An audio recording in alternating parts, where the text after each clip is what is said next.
ఇండస్ట్రీలో ప్రస్తుతం చాలా మంది చూపు ఓ మీడియం రేంజ్ సినిమా మీదే ఉంది. దాని కాంబినేషన్, ప్రోమోస్ అంతగా జనాలను ఆకర్షిస్తున్నాయి. మరి ఆ సినిమా మరేదో కాదు, సమంతకమణి. ఆసక్తికర ప్రోమోలతో జనాల్లో భలే క్యూరియాసిటీ తీసుకొచ్చింది ఈ చిత్రం. నలుగురు యువ కథానాయకులు కలిసి చేసిన ఇంట్రెస్టింగ్ మల్టీ స్టారర్ ఇది. ఓ వింటేజ్ కారు నేపథ్యంలో సాగే ఈ హిస్ట్ థ్రిల్లరీ కోసం ప్రేక్షకులు ఉత్కంఠగా ఎదురు చూసేలా చేశాయి టీజర్, థ్రిల్లర్, ఇతర ప్రోమోలు.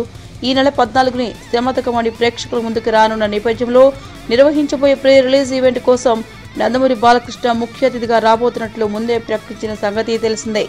అయితే ఆ రోజు బాలయ్యతో పాటు మరో విశిష్ట అతిథి ఈ వేడుకకు రాబోతున్నారు. ఆయనే పూరి జగన్నాథ్. బాలయ్య, పూరి కలిసి భవ్య క్రియేషన్స్ బ్యానర్లో పైసా వసూలు సినిమా చేస్తున్న సంగతి తెలిసిందే. ఆ సంస్థే సమంతకమణిని కూడా నిర్మిస్తోంది. ఈ నేపథ్యంలోనే వీళ్ళిద్దరూ సమంతకమణి ప్రీ రిలీజ్ ఈవెంట్ కు ముఖ్య అతిథులుగా రాబోతున్నారు. ఇటీవలే రిలీజ్ అయిన సమంతకమణి ట్రైలర్ గురించి ఇండస్ట్రీ ప్రముఖులందరూ చాలా పాజిటివ్ గా రెస్పాండ్ అయ్యారు. మహేష్ బాబు సైతం ఈ ట్రైలర్ చాలా స్టైలిష్ గా, ఇంట్రెస్టింగ్ గా ఉందని కామెంట్ చేశాడు. ఇప్పుడు బాలయ్య, పూరి లాంటి వాళ్ళు వచ్చి ప్రీ రిలీజ్ ఈవెంట్ లో పాల్గొంటే సమంతకమణిపై హైప్ మరింత పెరగడం ఖాయం.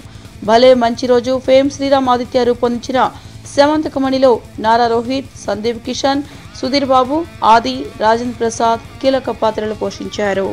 ఏంటండి, వీడియో నచ్చిందా? అయితే ఓ లైక్ వేసుకోండి, లేదంటే ఓ కామెంట్ చేయండి. ఎప్పటికప్పుడు మా వీడియోస్ చూడాలంటే సబ్స్క్రైబ్ చేసుకోండి.